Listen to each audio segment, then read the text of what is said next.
سنانے چلے آؤ جاگے ہوئے فتنوں چلے آؤ جاگے ہوئے فتنوں کو جاگے ہوئے فتنوں کو سلانے چلے آؤ اب بیت گئے کتنے زمانے چلے آؤ 1100 برس کیسے گزارے میرے آقا 1100 برس کیسے گزارے میرے آقا غیبت میں جو گزری ہے سنانے چلے آؤ غیبت میں جو گزری ہے سنانے چلے آؤ جب آنا ہو آ جانا مگر خواب میں میرے جب آنا ہو آ جانا مگر خواب میں میرے کب آؤ گے مولا کب آؤ گے مولا یہ بتانے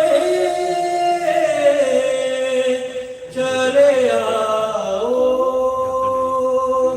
کب آؤ گے مولا او قادر مطلق کی تم ہی آخری حجت او قادر مطلق کی تم ہی آخری حجت مجبوروں کو مختار بنانے چلے آؤ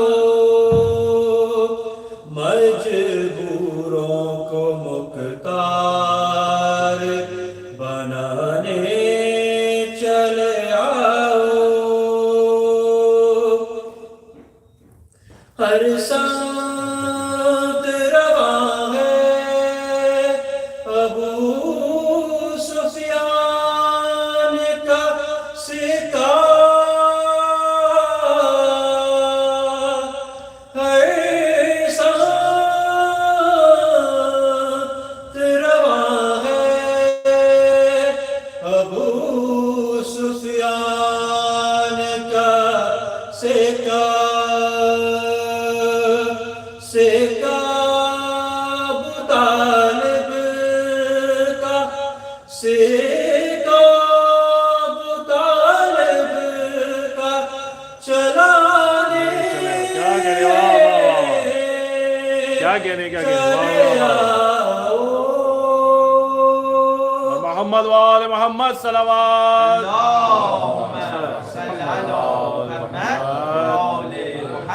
کیا کہنے غازی کا علم آپ کے لشکر کا نشان ہے غازی کا علم लश्कर का निशान है काबे पे से मौला काबे पे से मौला सजाने चले आओ अब बीत गए कितने ज़माने चले आओ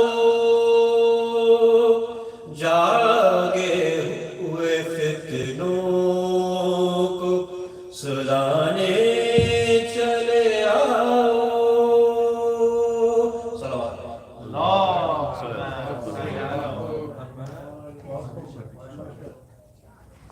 محمد وآل محمد صلوات اللهم صل على محمد وآل محمد.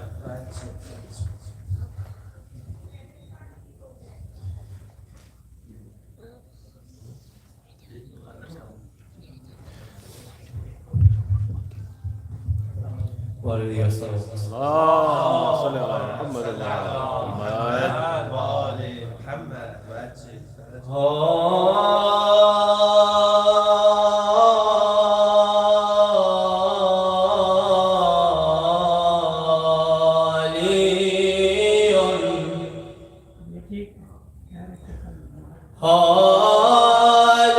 علي بشر كيف بشر علي بشر كيف بشر ربه فيه تجلى وزهر مانده عالم همه در حیرت او که بشر می شود اینگونه مگر مولا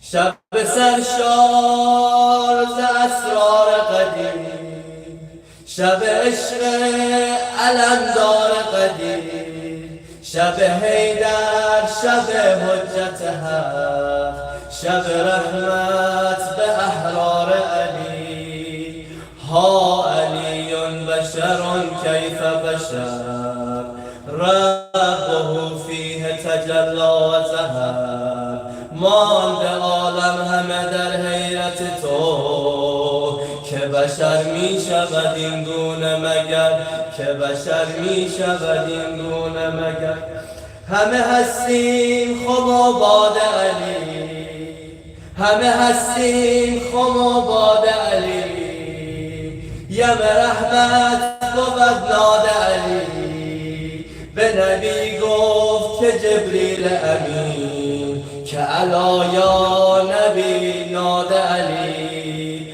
ها علی بشر کیف بشر ربه فیه تجلی و ظهر مانده عالم همه در حیرت تو که بشر می شود این گونه مگر که بشر می شود این گونه مگر مولا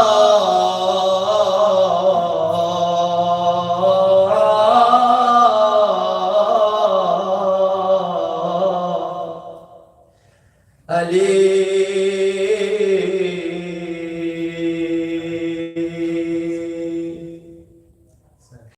حیدر علی علی مولا حیدر علی علی مولا حیدر علی علی مولا حیدر علی علی مولا حیدر علی علی مولا حیدر علی علی مولا حیدر علی علی مولا حیدر علی علی مولا دیگه قصه ای نداره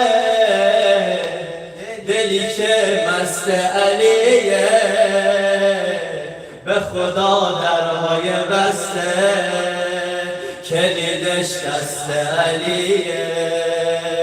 تو بگو یا علی وقتی گره میفته به کاره، به خودش قسم خدا هم میگه جانم علیاره.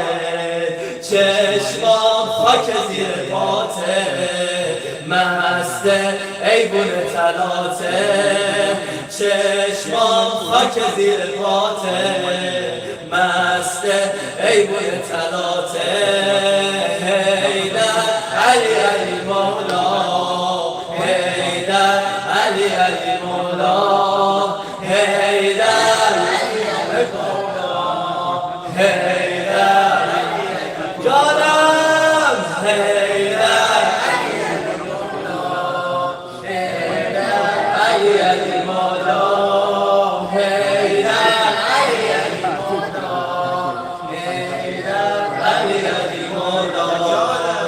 اون کیه که مهربون و محجبینه، اون کیه که مرد مردای زمینه، کیه که بفهمونه به اهل عالم که فقط حیدر امیر المومنینه. حیدر علی علی مولا، حیدر علی علی مولا، حیدر علی علی مولا، حیدر علی علی مولا، حیدر علی علی مولا، حیدر علی علی مولا، حیدر علی علی مولا، حیدر علی علی مولا. دل دیوونه و مستم فقط از شما میخونه، آرزوی حرم تو نزا بر دلم بمونه. من که عمری آقا جون توی دام تو اسیرم، نزا تو حسرت عشق نجف شما بمیرم. اسم تک توی دنیا والله یه دونه ای آقا، اسم تک توی دنیا والله یه دونه ای آقا. حیدر علی علی مولا، حیدر علی علی مولا، حیدر علی علی مولا، حیدر علی علی مولا، جانم، حیدر علی علی مولا، حیدر علی علی مولا، حیدر علی علی مولا، حیدر علی علی مولا. ای تموم هستی و دار و ندارم، دوست دارم فقط شما باشی نگارم. ای تموم هستی و دار و ندارم، دوست دارم فقط شما باشی نگارم. دوست دارم که وقت جون دادنم آقا، سرمو به روی زانوهات بذارم. حیدر علی علی مولا، حیدر علی علی مولا، حیدر علی علی مولا، حیدر علی علی مولا، حیدر علی علی مولا، حیدر علی علی مولا، حیدر علی علی مولا، حیدر علی علی مولا. صدای خنده بالا توی آسمون پیچیده، دوتا ماه تو شب 14 تا حالا هیچکی ندیده. مثل تو پیدا نمیشه تو نشونه توافی، مکه این که باز دوباره کعبه بردار شکافی. الله به پای مرامت کرده خونشو به نامت الله به پای مرامت کرده خونشو به نامت حیدر علی علی مولا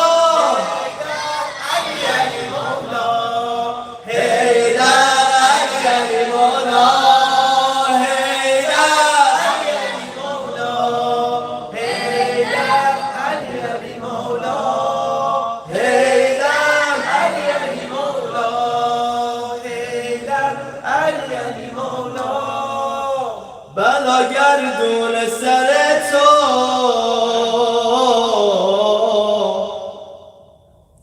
خانومت حضرت زهراست سایگون قامت تو دستای حضرت سقاست یا الله بلا گردون سر تو خانومت حضرت زهراست سایگون قامت تو دستای حضرت سقاست عالم نداره صفا تو زینب میمیره برا تو عالم نداره صفا تو زینب میمیره برا تو حیدر علی علی مولا حیدر حیدر علی علی مولا حیدر علی علی مولا حیدر علی حیدر علی علی مولا حیدر حیدر علی علی مولا دل دیوونه ما به شور و شینه نمک سفره ما نام حسینه دل دیوونه ما به شور و شینه نمک سفره ما نام حسینه دل دیوونه ما به شور و شینه نمک سفره ما مولا با حسینه پر عاشقی هرچی مسته مسیر نجف تا بیلال حرمینه جزاک الله جزاک الله صلوات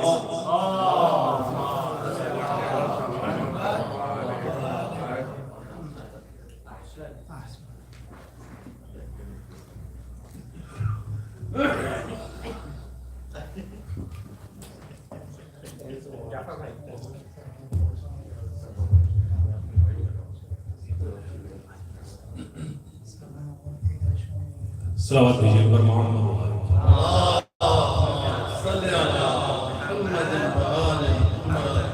जज़ाकल्लाह ब्रदर मोमिनीन इकराम सबसे पहले मैं आप तमाम हज़रात को जश्न ज़हरा और ताजपोशी मांग ज़माना की दिली मुबारकबाद पेश करता हूँ।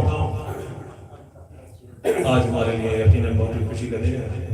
मैं चंद अशार आप हज़रात की खिदमत में पेश कर रहा हूँ, उसके बाद इंशाअल्लाह जाफर भाई को हम सुनेंगे कि इसलिए नूर में नहाए हैं, इसलिए नूर में नहाए हैं, फर्श मजलिस से उठ के आए हैं, इसलिए नूर में नहाए हैं, फर्श मजलिस से उठ के आए हैं, और जो मयसर नहीं है सजदों को वो शरफ आंसुओं ने पाए हैं। और हुरमुला कत्ल हो गया शायद, हुरमुला कत्ल हो गया शायद, आज सज्जाद मुस्कुराए हैं, आज सज्जाद मुस्कुराए हैं। मैं जाफर भाई से गुजारिश करता हूँ कि वो बारगाह इमाम की तरफ पेश करें। आप हज़रात सलवात पर मोहम्मद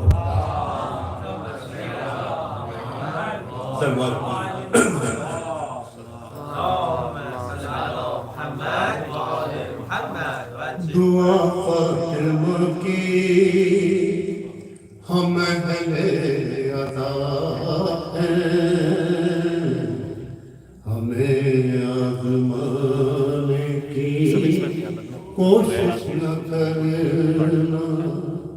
दुआ फातिमा की हम अहले अदा हैं, हमें आज़माने की कोशिश न करना। मुक़ल्लिद है मिज़म के दारो रज़म से, कभी भी डराने की कोशिश न करना। मुक़ल्लिद है मिज़म के दारो रज़म से, कभी भी डराने की कोशिश न करना। दुआ फातिमा की विलायत के मुनकर से ये कह रही है, लहू की तहारत सदा दे रही है, सदा दे रही है। नजर की ज़मीं है, सकीफा नहीं है। यहाँ आने की कोशिश न करना। दुआ फातिमा की वहाँ भी अली ने की मुश्किल कुशाई, लहद के तिरहाने पे आवाज आई, आवाज आई। अदादार सरवर है, सोने दो इसको, फरिश्तों जगाने की कोशिश न करना। दुआ फातिमा की कजामों का मिंबर बनाया नबी ने, ये हुक्म खुदा है बताया नबी ने, बताया नबी ने। अली के सिवा नशीन मोहम्मद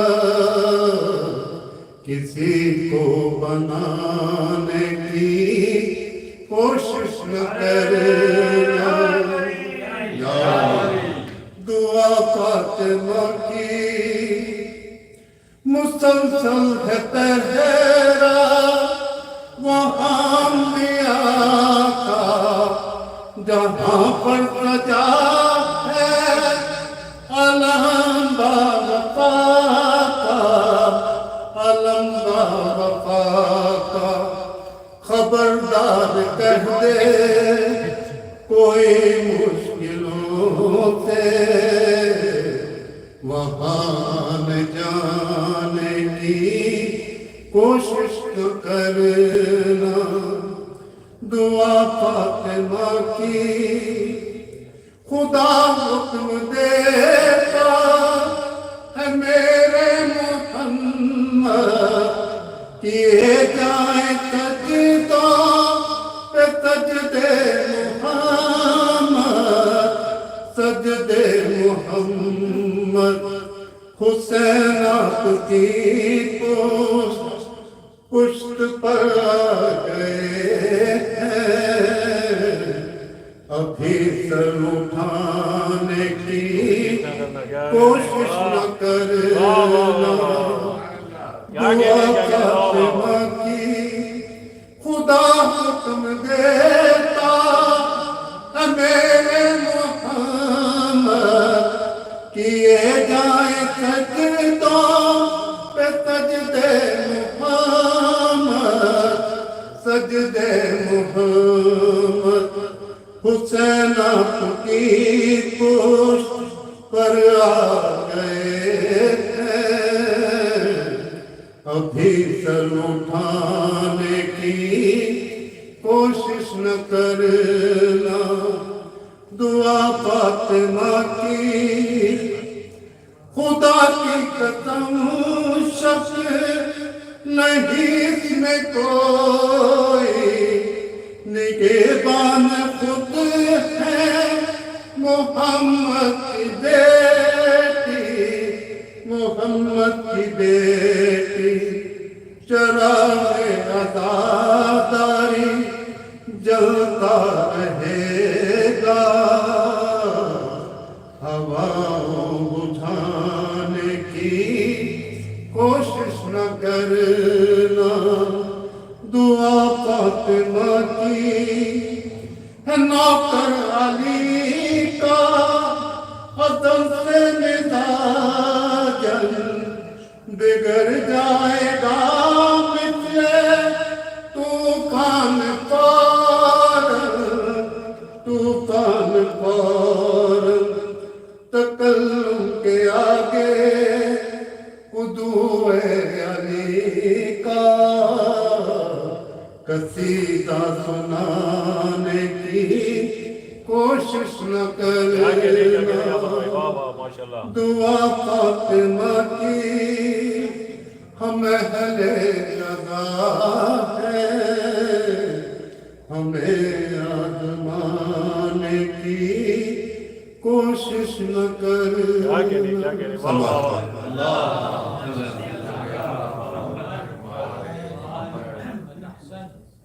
ماشاءاللہ جعفر بھائی کی صحت و سلامتی کے لیے اور صلوات میں جب تمامی حضرات میں کر جعفر بھائی کی طبیعت علیف تھی میں نے ہم سے ریکویسٹ کری کہ آج یہاں پر آئی آج اس جشن کے برکت سے ہمارے شمیم بھائی کی بھی طبیعت علیف تھی اس دن سے مولا اس جشن کے برکت سے ہمارے جو زینبیہ کی رونق ہیں ان لوگوں کی پروردگار صحت و سلامتی رہے اور اسی طریقے سے سلسلہ جاری اور ساری رہے. میں بہت ہی ادب و احترام سے گزارش کر رہا ہوں جناب عرفان صاحب سے برائے کرم تشریف لائیں اور بارگاہ امام کو نذرانہ عقیدت پیش کریں. اب حضرات بآواز بلند اس آواز سے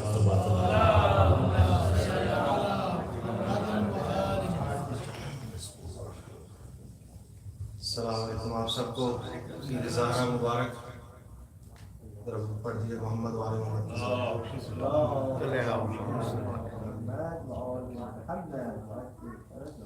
میں ہمیشہ سے گواہی پڑھتا ہوں کہ مولانا میں اس سے اسٹارٹ کروں گا. اس کے بعد امام زمانہ کے چند کلمات. ایسے عبادت کا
صاحب العصر سے جدا نہ ہوا.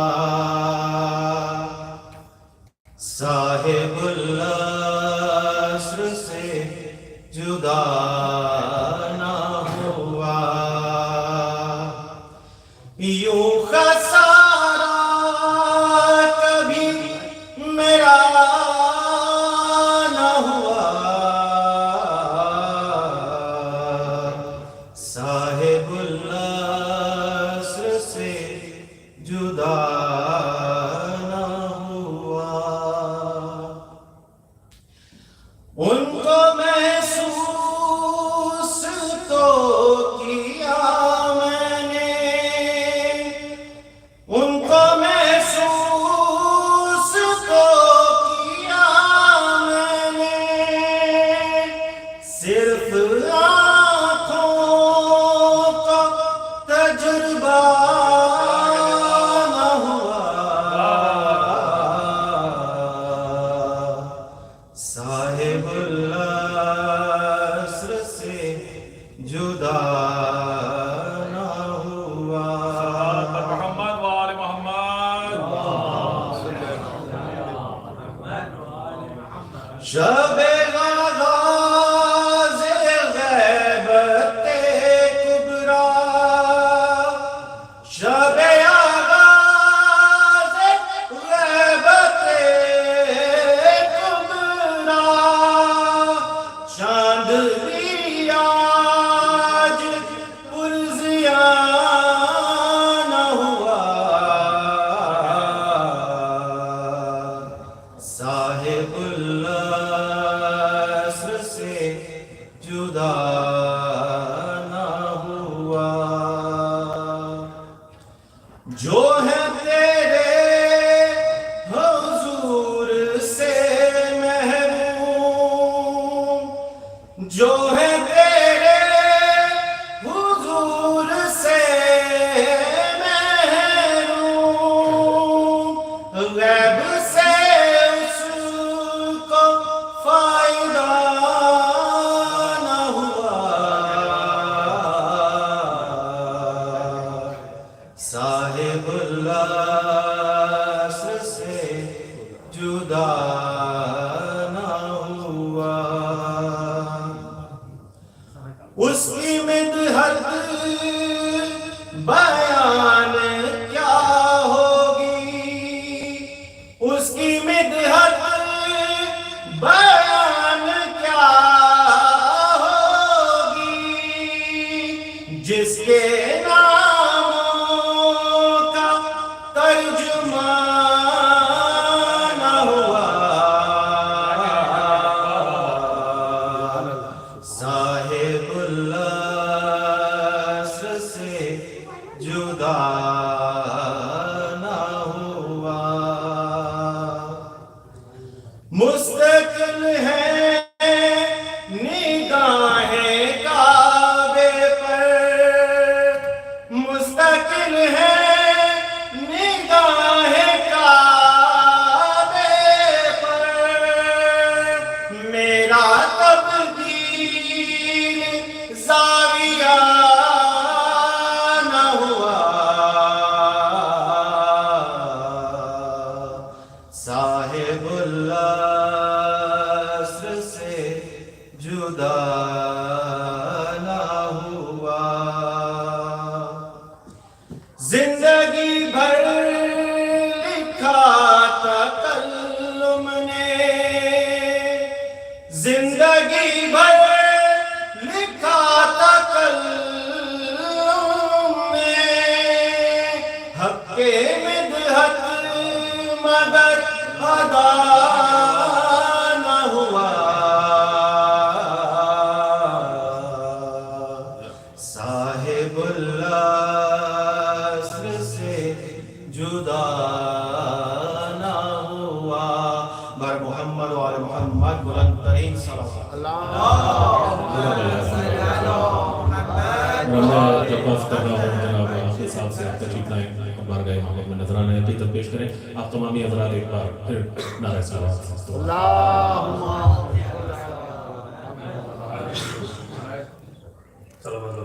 اللهم صل على محمد وآل محمد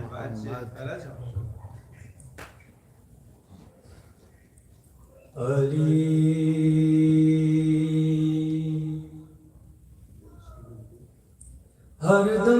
ہر دم کو بکو یا علی یا علی یا علی ہر دم کو بکو یا علی یا علی یا علی صادق و با وفا مرہم دم ہمادم علی علی ہر دم کو بکو یا علی یا علی یا علی عاشق مرتضی مرہم دم ہمادم علی علی ہر دم کو بکو یا علی یا علی یا علی ہے عقیدہ میرا یہی ہے وظیفہ میرا یہی صلوات پر محمد درود پر مولا علی محمد وآل محمد صلوات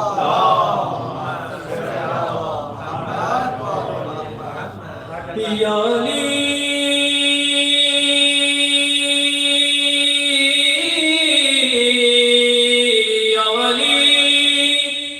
یا علی کاش میرا عشق وصل دکھلائے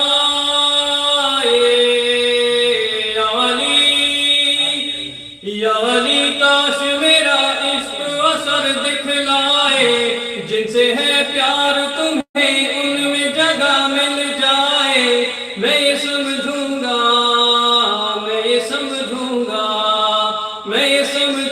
مجھے مل گئی منزل مولا آپ کے در کے فقیروں میں جو نام آ جائے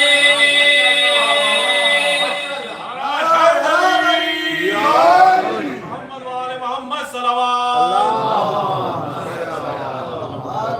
جانم علی علی جانم علی علی جانم علی علی جانم علی علی قسم اللہ کی میرا تو وظیفہ ہے علی جانم علی علی جانم علی علی دل کی دھڑکن میں بھی دھک دھک کے دھڑکتا ہے علی جانم علی علی جانم علی علی دور تلک بخدا دور تلک گونجتی ہے صدا علی علی علی علی مولا علی ہم سے پوچھو کہ علی مولا سے ملتا کیا ہے ہم فقیروں کا علی والوں کا رستہ کیا ہے اپنے سردار سے نوکر کا یہ رشتہ کیا ہے نوکری چھوڑ تو ہے در کی تو بچتا کیا ہے جس سے اللہ مہربان سے ملتا ہے علی جانم علی علی جانم علی علی بول علی دشمن مرتضی علی لانا بول علی بول علی بول علی بول علی بول علی بول علی بول علی بول علی بول علی بول اسد اللہ ولی اللہ عید اللہ علی امیر مومنین جانم علی علی جانم علی علی کتنا اعلیٰ و زبردست یہ نعرہ ہے علی جب لگے نعرہ تو لگتا ہے گرجتا ہے علی سب اسلام کے یہ نام ہی ایسا ہے علی بول علی بول علی بول وظیفہ ہے علی کیا مقدر ہے ہمارا کہ ہمارا ہے علی جانم علی علی جانم علی قسم اللہ کی میرا تو وظیفہ ہے علی جانم علی علی جانم علی علی دور تلک بخدا دور تلک گونجتی ہے یہ صدا علی علی علی علی مولا علی عشق ہے در کا یقیناً یہ صلا دیتا ہے اپنے عاشق کو یہ درویش بنا دیتا ہے عالم ذات میں ایک رنگ چڑھا دیتا ہے پھر یہی عشق محمد سے ملا دیتا ہے جو خدا تک ہمیں لے جائے وہ رستہ ہے علی جانم علی علی جانم علی علی بول علی بول علی بول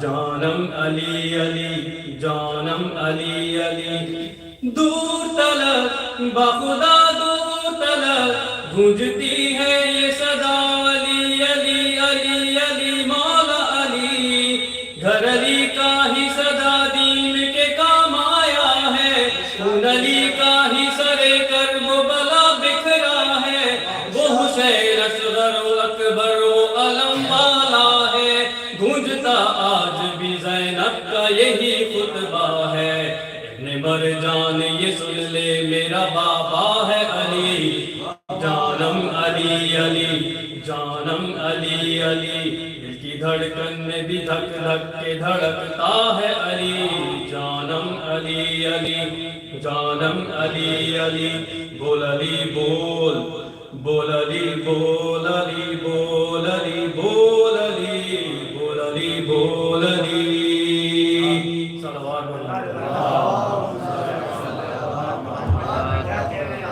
عقیل کی صحت و سلامتی کے لیے ایک بار اور صلوات بھیج جاتے ہیں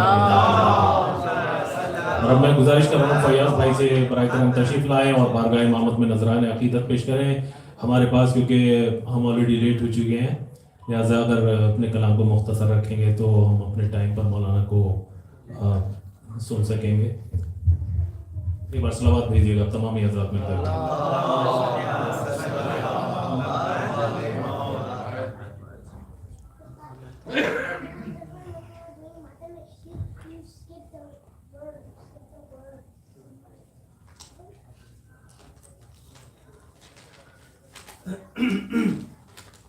عزیزان محترم اس سے پہلے کچھ کلام پیش کروں آپ کی خدمت میں اس موقع پر آپ کو سب کو مبارکباد دینا چاہتا ہوں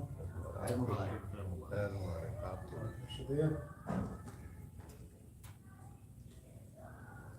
آغاز کرتا ہوں چند کلام مولا علی کی شان میں گزارش ہے ایک صلوات باوزے پڑھیں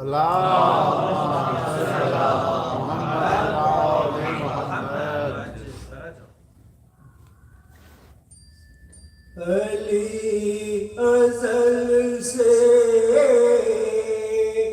میری روح کی پکار میں ہے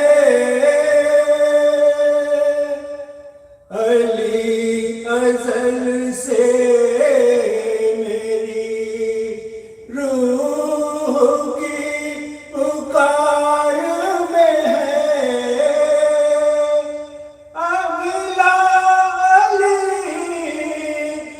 ہمارے لہو کی دھار میں ہے میرا کی ہمارے لہو کی دھار میں ہے علی ازل سے او علی کے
اختیار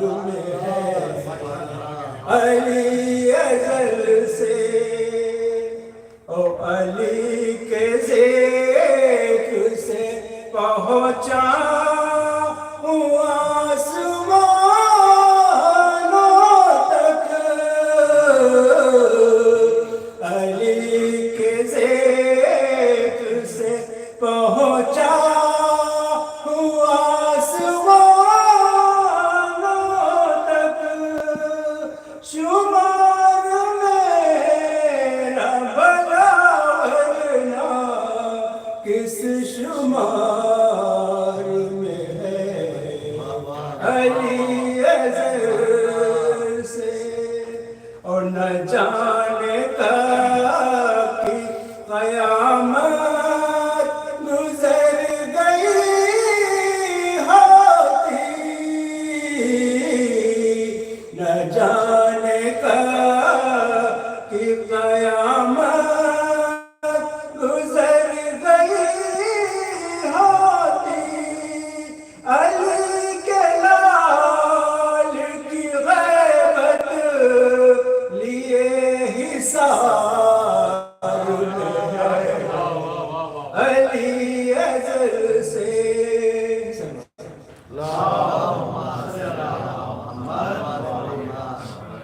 चंद अशआर जनाब फातिमा ज़हरा के शान दुख्तरे पैगंबर है अज़मतों की शहज़ादी, दुख्तरे पैगंबर है अज़मतों की शहज़ादी,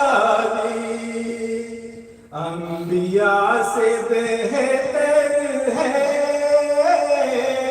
अज़मतों की शहज़ादी, और बाप मुरसले आज़म माक़तल कुबरा, कितनी बामुक़द्दर है अज़मतों की शहज़ादी, कितनी बामुक़द्दर है अज़मतों की शहज़ादी, ताजदार मक्का तो रहनुमा है मर्दों के, ताजदार मक्का तो रहनुमा है मर्दों के, औरतों की रहबर है अज़मतों की शहज़ादी,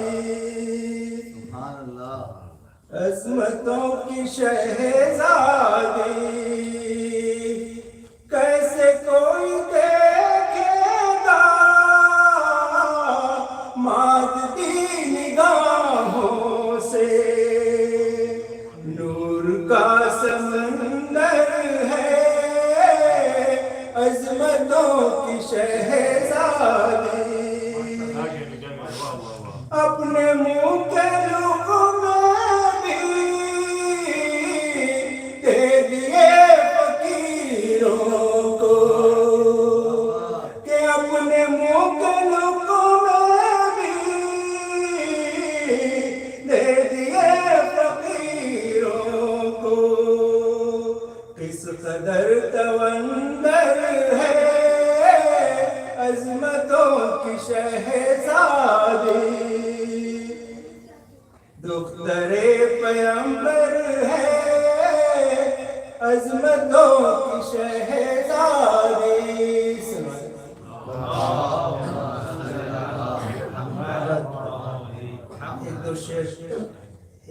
एक दो शेर उम्मुल बरीन के हवाले से पेश करता हूँ।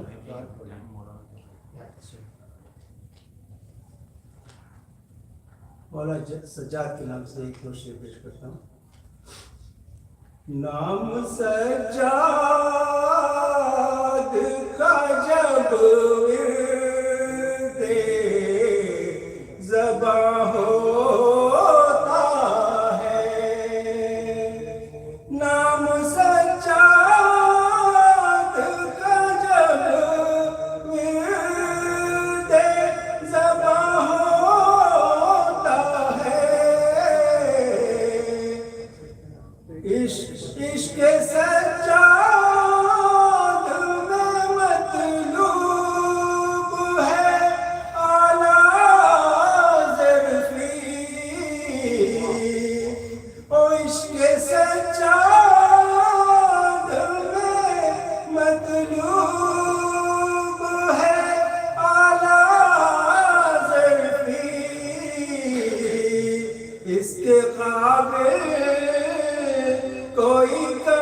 ظرف کہاں ہوتا ہے، نام سجاد کا جب ورد زباں ہوتا ہے، نام سجاد کا جب ورد زباں ہوتا ہے. ایک سنوا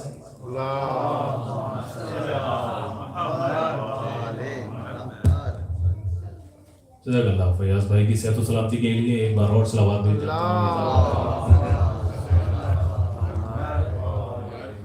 اور میں گزارش کر رہا ہوں جناب شمیم رضوی صاحب سے. شمیم بھائی ہمارے شاید باہر چلے گئے.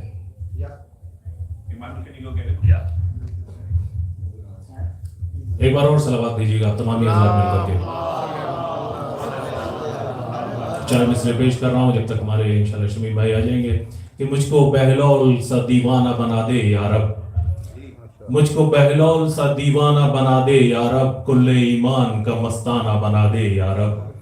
مجھ کو بہلول سا دیوانہ بنا دے یا رب، کل ایمان کا مستانہ بنا دے یا رب. اور ہر جگہ ماتم شبیر کی گونجے آواز، ساری دنیا کو عزا خانہ بنا دے یا رب. ہر جگہ ماتم شبیر کی گونجے آواز، ساری دنیا کو عزا خانہ بنا دے یا رب. اب میں گزارش کر رہا ہوں ہمارے محترم بڑے بھائی جناب شمیم رضوی صاحب سے، ان کی صحت و سلامتی کے لیے بھی آپ حضرات دعا کریں. اور یقیناً وہ اس زینبیہ اسلامک سوسائٹی کی رونق ہیں، ان کے ہونے سے یہاں پر ایک عجیب و غریب سی رونق رہتی ہے. میں گزارش کر رہا ہوں تشریف لائیں اور بارگاہ امامت میں نذرانہ عقیدت پیش کریں. آپ حضرات نعرہ صلوات سے استغفار فرمائیں.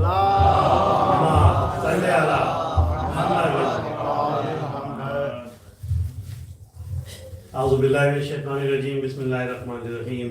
بی فاطمہ زہرا اور چار رسول اللہ علیہ السلام کی خدمت میں مبارکباد پیش کرنے کے لیے جمع ہوئے. عید زہرا کی پروردگار ہماری اس خلیل کی عبادت کو قبول فرما لے. قربتاً الی اللہ.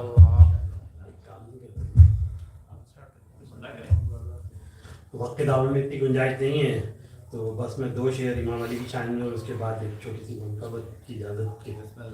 برائے خجوت امام زمانہ بلند تر صلوات. کہ لہو ہے پاک بدن میں بتا دیا جائے، کہ لہو ہے پاک بدن میں بتا دیا جائے، کہ علی کے نام کا نعرہ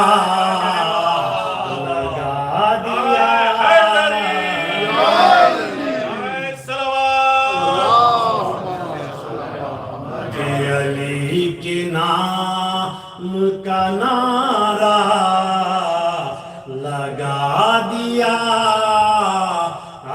جائے، کہ جواب آیا کہ سب دشمن علی دے دو.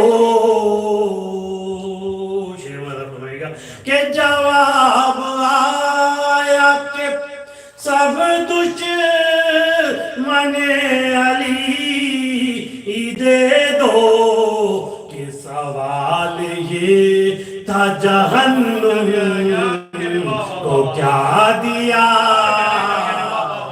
جائے،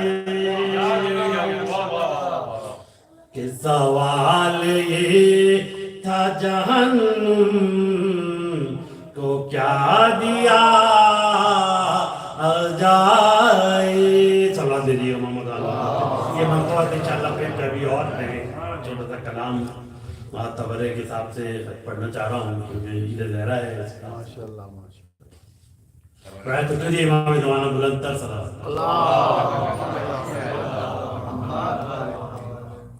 ہر ایک حال میں شجرا ضرور بولے گا. اس سے پہلے میں چاہتا ہوں کہ ہم روشن بھائی نے ریکویسٹ کی تھی، وہ آج نہیں ہے، علیل ہے، تو ان کی صحت و سلامتی کے لیے بھی ایک سلوات دے دیجیے گا.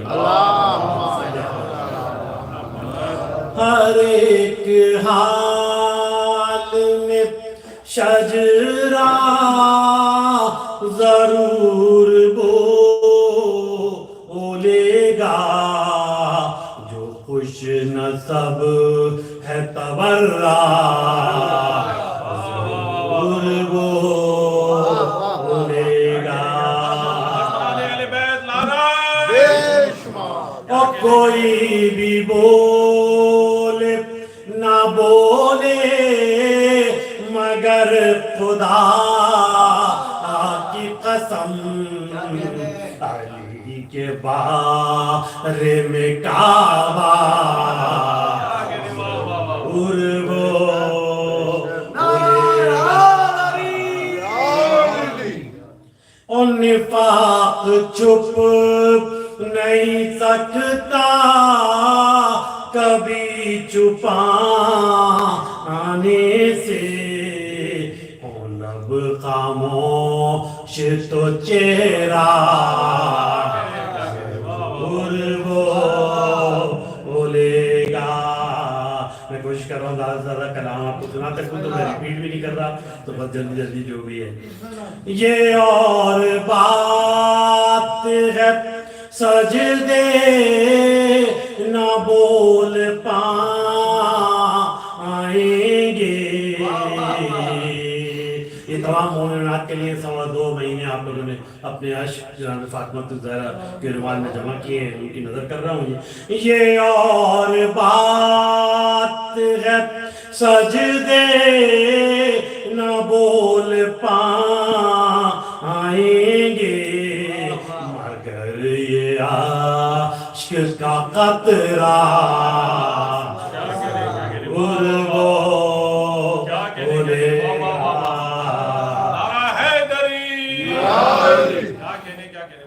مگر یہ عشق کا قطرہ ضرور بولے گا.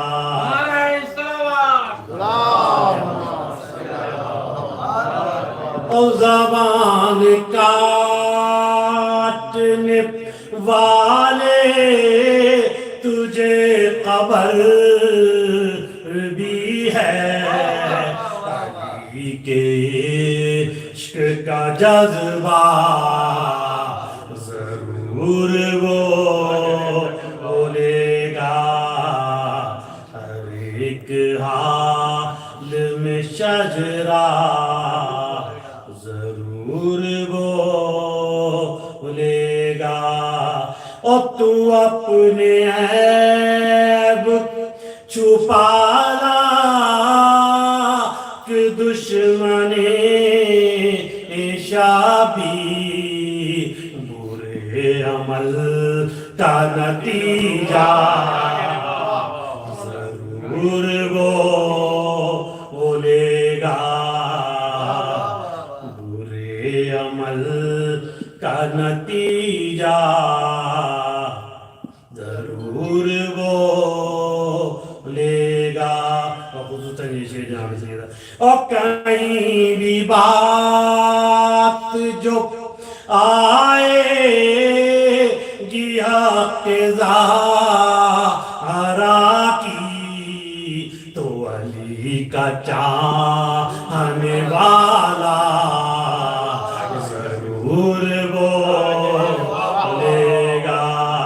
نعرہ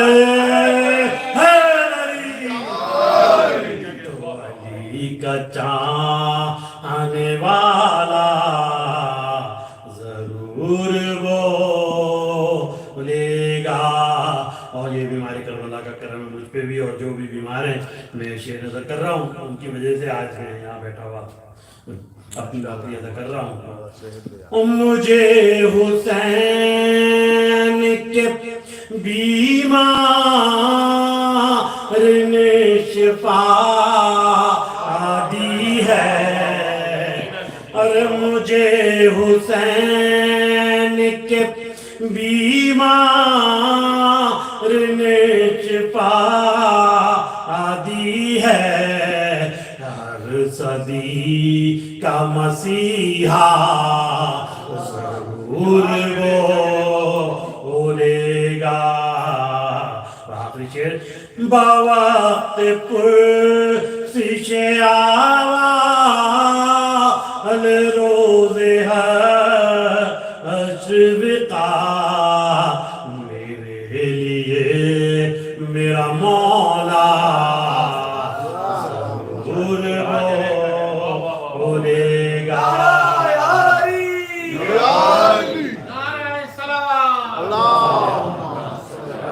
ایک حال میں شجرا ضرور بولے گا جو خوش نصب ہے تبرا ضرور بولے گا دشمن علی بیت پہ لعنت دشمن علی بیت پہ لعنت سیدہ کے قاتلوں پہ لعنت برائے وجود امام زمانہ بلندتر صلوات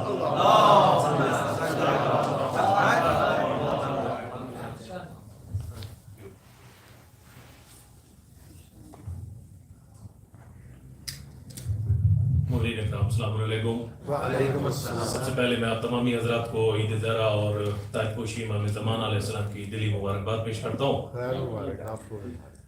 اور یقیناً 2.25 مہینے ہم لوگوں نے سب نے مل کر کے جو یہاں پر خدمات انجام دی ہیں اور جو بھی خدمات جس نے بھی کی ہے پروردگار عالم کی بارگاہ میں دعا گو ہیں کہ پروردگار ہماری اس عبادت کو قبول فرمائے اور تمامی مومنین کی جو بھی جائز حاجات ہیں پروردگار ان کو قبول فرمائے. یہاں پر جیسا کہ آپ تمامی دیکھتے ہیں کہ یہاں پر جو بھی پروگرام آرگنائز کیے جاتے ہیں ہمارے عالی بھائی اس کے پیچھے یعنی یقیناً بہت ہی زیادہ محنت ہے. اور ہمارا جو ساؤنڈ دیکھتے ہیں ہمارے سلمان بھائی ان کی بھی بہت زیادہ محنت ہے کیونکہ یہ ہر ایک شخص کی عادت جانتے ہیں کہ اس کو کون سی کوالٹی چاہیے وہ اس کو دے دیتے ہیں. تو بہرحال یہ ہماری آواز اچھی نہیں ہے یہ سلمان بھائی کی محنت ہے. ایک بار صلوات پڑھیے گا چند اشعار آپ حضرات کی خدمت میں پیش کر رہا ہوں سماعت فرمائیے گا. کہ جا کے دیکھو تو کربلا کیا ہے جا کے دیکھو تو کربلا کیا ہے اور جا کے دیکھو تو کربلا کیا ہے ورنہ خون کا فائدہ کیا ہے ورنہ خون کا فائدہ کیا ہے اور جا کے دیکھو تو کربلا کیا ہے. اور شعر بطور خاص پیش کر رہا ہوں سماعت فرمائیے گا کہ ہاتھ کٹواؤ گے تو جانو گے ارے ہاتھ کٹواؤ گے تو جانو گے یہ علم کیا ہے اور وفا کیا ہے یہ علم کیا ہے اور وفا کیا ہے اور ہنس کے اصغر نے ملا سے کہا ارے ہنس کے اصغر نے ملا سے کہا ارے پھر چلا تیر سوچتا کیا ہے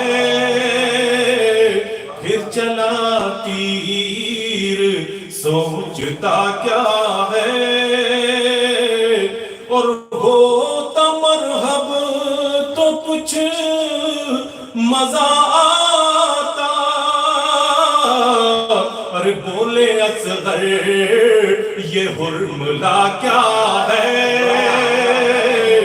بولے اصغر یہ حرملا کیا ہے. ارے جا کے دیکھو تو کربلا کیا ہے.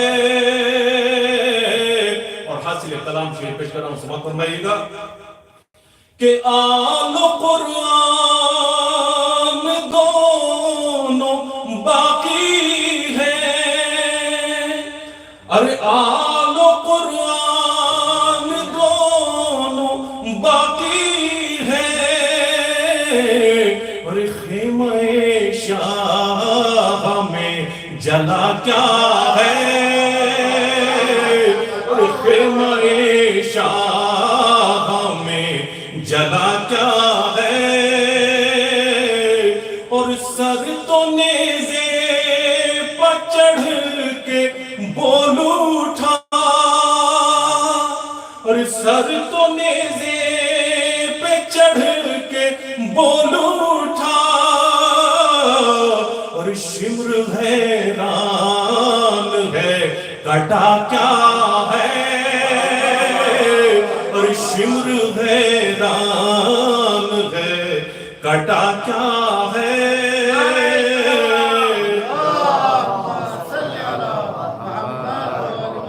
کہ شمر حیران ہے کٹا کیا ہے. اور یہ تو بس ہم رضا بتائیں گے، اور یہ تو بس ہم رضا بتائیں گے. مدح سرور کا ذائقہ کیا ہے، مدح سرور کا ذائقہ کیا ہے. جا کے دیکھو تو کربلا کیا ہے. صلوات بھیجیے پر بہت شکریہ.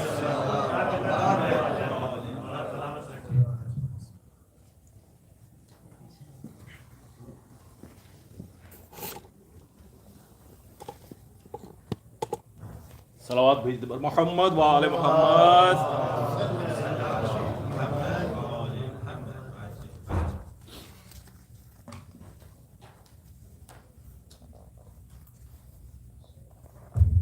Assalamu alaikum. First of all, Eid al-Adha Mubarak to everyone. Next week جو انشاءاللہ پروگرام ہوگا جشن ولادت رسول خدا صلی اللہ علیہ وسلم.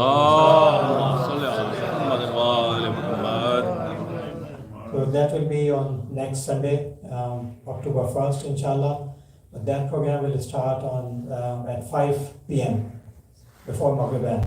So we'll start 5 o'clock and then 6 o'clock speech, and about 7 o'clock, just before 7 o'clock, there will be a namaz and Maghrib, and Maulana Fadil Hussain Musi Sahab will be the speaker. So please come on time, because today also we started 7:30, so that you can all recite before Maulana. So if you delay it here, then Maulana get pushed a little bit, and then the whole program get delayed.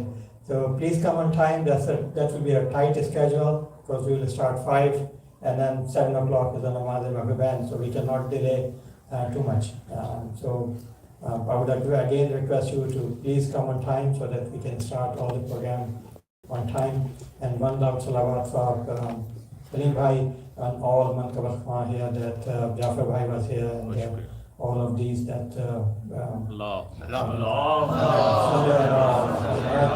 Shaikh Bhai is here. So I don't want to name everybody, because there are so many, and then I was out for a couple of minutes also, so if I skip some, I realize they are most welcome here. So thank you very much for coming and celebrating this Jashn with us. With your loud salawat, I would request Ahmad Modarres to come to the member and to Jashn.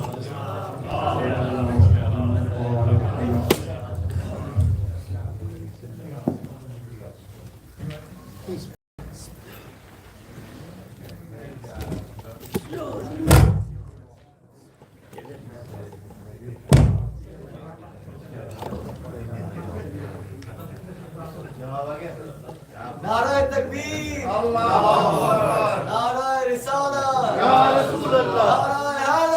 Ya Zainabiyat. Zindabad. Yazidiyat. Modarres. Muhammad wa Ali Muhammad bulantar salawat.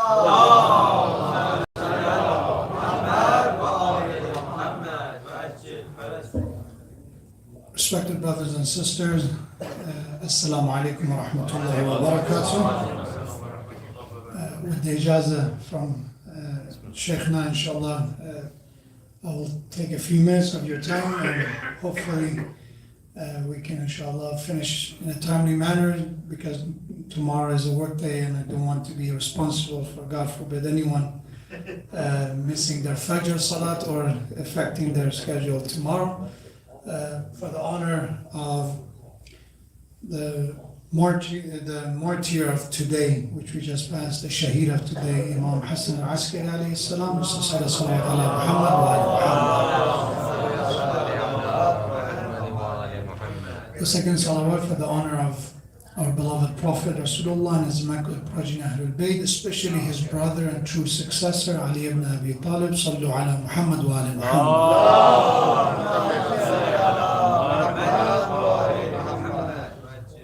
And the third and final salawat for the hastening and reappearance of the Imam of our time, the Savior of humanity, Imam Sahib al-Asr wa Zaman, sallu ala Muhammad wa ala Muhammad.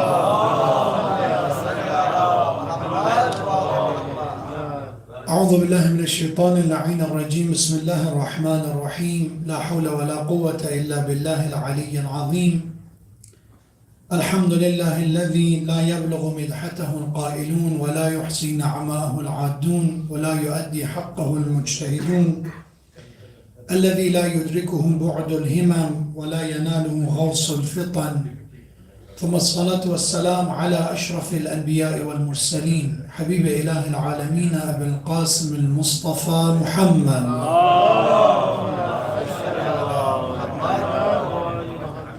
صلى الله عليه وعلى أهل بيته الطيبين الطاهرين المعصومين المكرمين سيما بقية الله في السماوات والأراضين روحي وأرواحنا وأرواح العالمين له الفداء.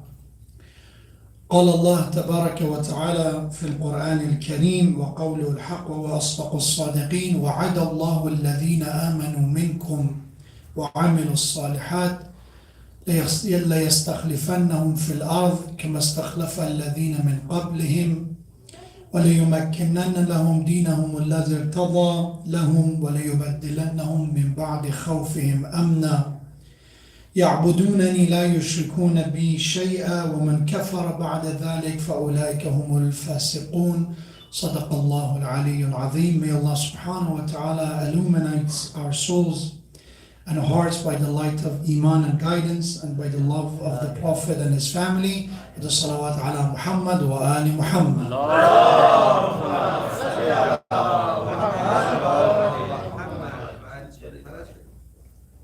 Congratulations on the anniversary of the beginning of the Imamate of the Imam of our time, the one that Allah subhanahu wa ta'ala promised he will be the one who will transform the life of every human beings, and he will be the one that after world will be filled with injustice and tyranny.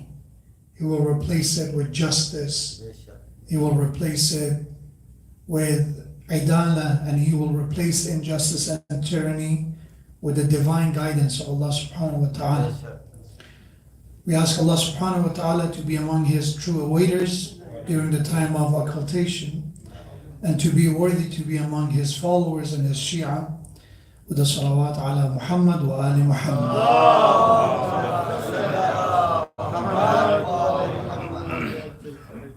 In the year 260 after Hijrah, on the 8th of Rabiul Awwal, after the martyrdom of Imam al-Askari alayhi salam, his son, Imam of our time, Ajjalallah Ta'ala Faraj al-Sharif, became the next Imam and next Hujjah and the proof of Allah subhanahu wa ta'ala.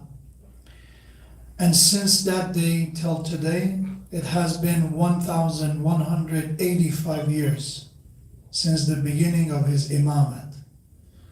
And Allah subhanahu wa ta'ala, in the traditions that is agreed upon by all Muslims, it has been said that Allah will send Al-Mahdi from the descendant of the Holy Prophet, even if there's going to be one day left from the life of this earth. Allah will extend it until the proof of Allah and the one who is the guide and he is the one who will establish justice will come. And this is agreed upon by all Muslims. It's not a Shia concept. On some details there are discrepancies, but on the concept of the coming of the Savior, who's from the descendant of the Prophet, from the descendant of Ali ibn Abi Talib and Fatima Zahra, Salamullah alayhima, there is no disagreement.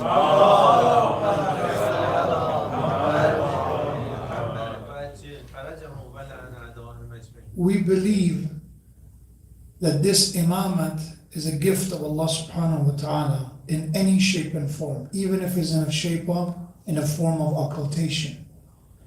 Because our belief is if the hujjah and the proof of Allah is not present on earth, the earth will not be able to sustain.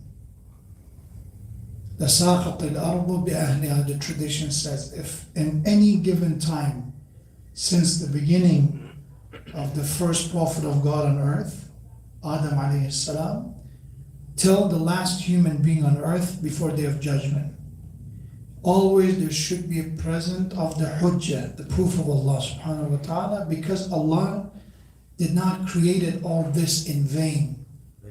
Allah did not create us to just roam around, just survive, eat, sleep, and that's it. The purpose of our existence was مَا خَلَقْتُ الْجِنَّ وَالْإِنسِ إِلَّا لِيَعْبُدُونَ. Allah created us and jinn in order to recognize Allah subhanahu wa ta'ala and to obey Him, to worship Him.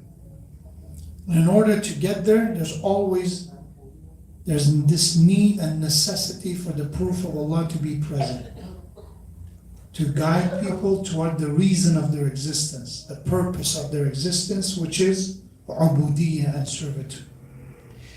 What I want to talk about, it's very unlike of me, but I try to make a difference here. And when we talk about the importance of Islah and reformation, I'm trying my best to keep my lecture shorter tonight. All due respect to all the dhakir and reciters, may Allah inshallah give you more tawfiqat. Tonight it wasn't that long. I think I don't remember how long ago was it, I came to Zainabia, and I think I was supposed to give lectures around 9, or I think 8:40, and then I went to the member at 10:30. And by the way, without mentioning the name of Zainabia, once in a while I mentioned that to some other communities. And I said, you did not beat one community yet. Alhamdulillah, we had setting a record here, alhamdulillah. So, not to say that, our scholars and the speakers, they have their own share of time and delay and, not being very prompt. But tonight, my purpose is, inshallah, to keep it shorter than usual. And the topic that I want to talk about for a few minutes, first of all, the ayah recited, it's important. Ayah. All the entire Quran, of course, is important, but when you look at every speech, it's not enough time to, cover a lot of chapters of the entire Quran. Even if it's one ayah, we understand it, we reflect on it, inshallah, we're on the right path. And it's a tragedy that if we come to the lectures, we come to the minbar of the Prophet, and we don't learn from the book of Allah. And it's a tragedy if we learn about Quran, but we miss the teachings of the Prophet or his family, Ahlul Bayt alayhim salam. So my attempt is to always, Kitab Allah wa itrati Ahl Bayti, try to have both of them in the speech in order to do justice to this place. This is an amana. This is where Allah subhanahu wa ta'ala and Prophet trusted me with. And please make dua for me and all those who are khadim, they are at service of the School of Ahlul Bayt and the Deen and religion. Number one, to be sincere. Number two, to be inshallah knowledgeable. And number three is to practice what they preach. So these are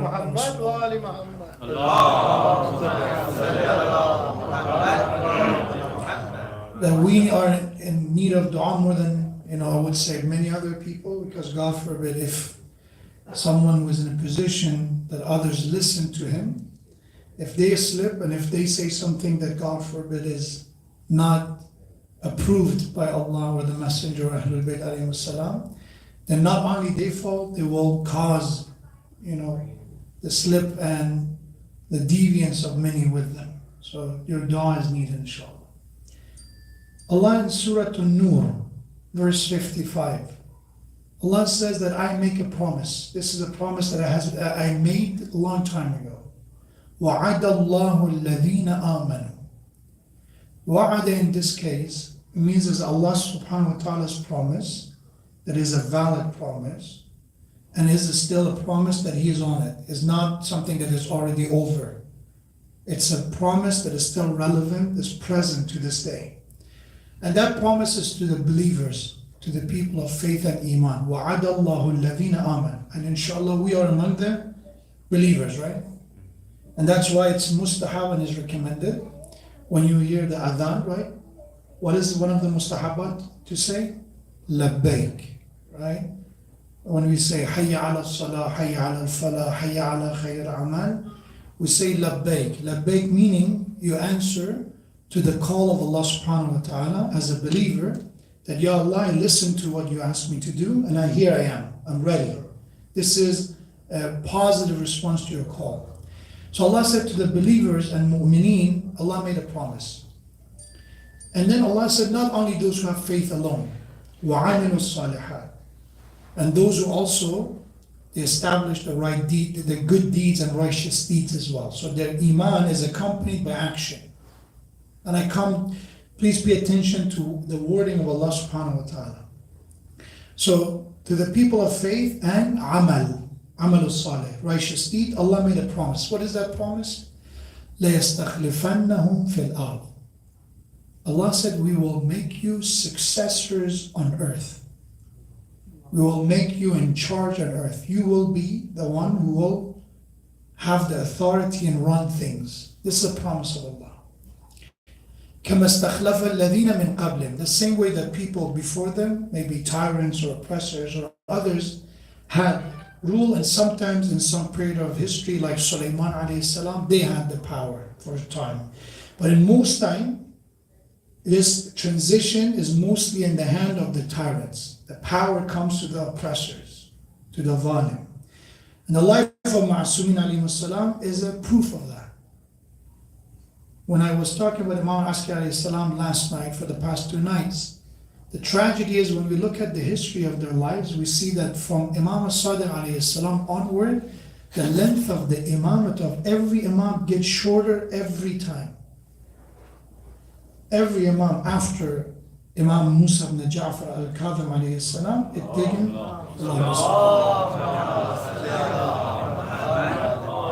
it gets shorter and shorter, meaning that the oppressors of the time, they cannot tolerate their existence anymore. And we know this, again, I want you to have a very holistic understanding of, because these are connected. Once in a while we get snippets of the history, a detail here, a story there, but sometimes we need a kind of a holistic understanding of the history of Ahlul Bayt as well. That help us, especially as Ithna Ashari Shia, as a 12 Shia. Because their work, we say in Ziyarat Jami Kabira from Imam al-Hadi alayhi salam, a very important ziyarah, I mentioned it. We can call it Encyclopedia of Shiism, taught by Imam al-Hadi. Ziyarat Jami Kabira. Nothing against, Ziyarat Warith or other ziyarat or even Hadith al-Kisar, all those, they're great. But unfortunately, there are some ziyarat that they are not honored the way they're supposed to. They're not adhered, they're not being in the level of prominence that they have. When you look at the Maraji, when you look at great ulama, one of the ziyarat that they recite if they go to Imam al-Hussein alayhi salam or Hazrat Ma'asuma salamullah alayha or Imam any of the Ahlul Bayt that they go, either the imams or even the children of the imam, when they go, they recite Ziyarat Jami Kabira. It's a bit lengthy. They cannot recite the whole thing, they recite part of it. Because it's one of the most authentic ziyarat that we have. And also it's very elaborative. in those statements that we make, that Imam is teaching us how to recite, is كُلُّكُمْ نُورٌ وَاحِدٌ. So the Ahlul Bayt alayhi salam, you are all one light. There's not that one of you is brighter, one of you, God forbid, has more or less. كُلُّكُمْ نُورٌ وَاحِدٌ. Holistically, they have one goal, one purpose. They work for the same cause. And in order to get that, we need to sometimes to look at the history of these details and make sense out of it. So, we look at the life of Ma'asumin alayhi salam. They dealt with different tyrants. The reason Imam Hassan alayhi salam signs treaty with Muawiyah, the reason Imam Hassan alayhi salam stand up against Yazid, the reason Imam Zain al-Abidin stays in Medina and doesn't participate with Mukhtar, these are all things that we ask question. Imam is the same Imam, is the same Hujjah and the proof of Allah. His divine wisdom is still there. But the tyrant and the time is not the same person. Different tyrants, it requires different approach. And this is come from ignorance to say, this is, you do this with everyone. This is that misunderstanding. I've seen people in the community, sometimes over a small thing, the way they argue with a mu'min, with a fellow believer, that they are in the same school of thought, they are follower Ahlul Bayt, the way they talk to each other, they talk with the same tone to somebody who's not a follower Ahlul Bayt. They talk to an atheist sometimes nicer than their own brother. Said your approach should be different. Knowing that in different circumstances, you cannot just copy-paste the same behavior. So Imam alayhi salam make a decision, what Allah subhanahu wa ta'ala wants him to do. What is his responsibility as an Imam? And he follows what is right and what is the best decision. So we see until the Imam Al-Baqir and Imam Al-Sadiq alayhi salam, the situation,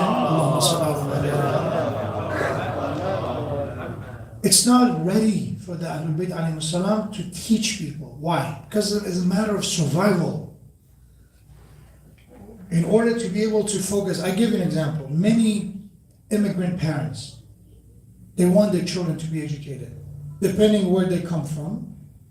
Majority of them said, okay, especially their children tell their parents, you tell me go to school, you tell me go to college, you tell me go become this and that. You didn't do it yourself.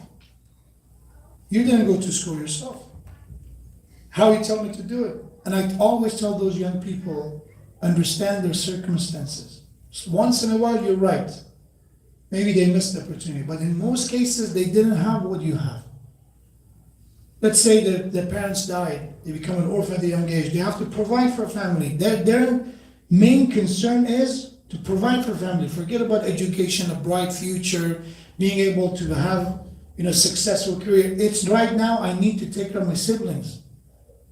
We will become homeless if I don't work. That's why it's important to talk to them. Because it's easy to judge them. Oh, you are a failure and now you are pushing your lost dreams on me. You want me to become something that you didn't become. So don't be this harsh. Not everybody have the same circumstances. So Ahlul Bayt alayhi salam did not have the same circumstances. Imam Zain al-Abidin alayhi salam is living at the time that I said this last night. I said, Yazid did not die after Karbala. Yazid was not done with Muslim Ummah.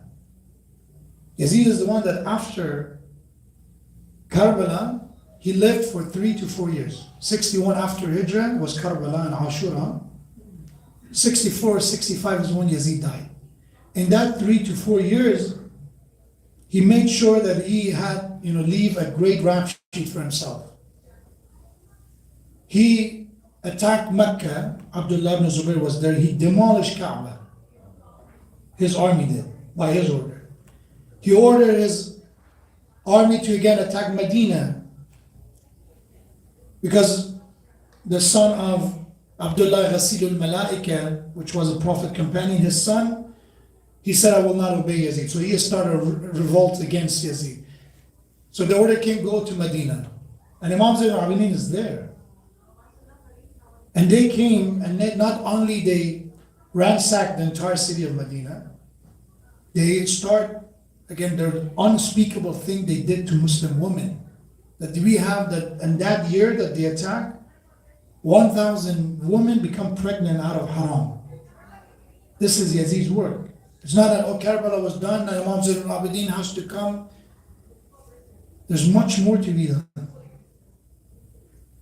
And Imam Zainabia slowly, one at a time, teaching slaves, freeing them, asked them to travel in the Muslim land, spread the message. Imambargah and Imam Sadiq had the opportunity because it was a transition time historically. Bani Umayyah was falling, Bani Abbas was coming to rise.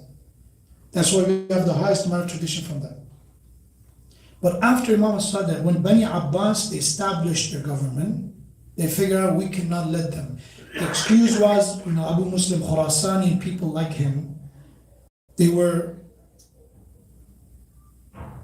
recruiting people in the name of Ahlul Bayt. They said, come, we're going to destroy Bani Umayyah, we're going to give leadership to Ahlul Bayt. That was the message, that was the slogan. And some people fell for it. Abu Muslim is not a character that in Shia we have respect for.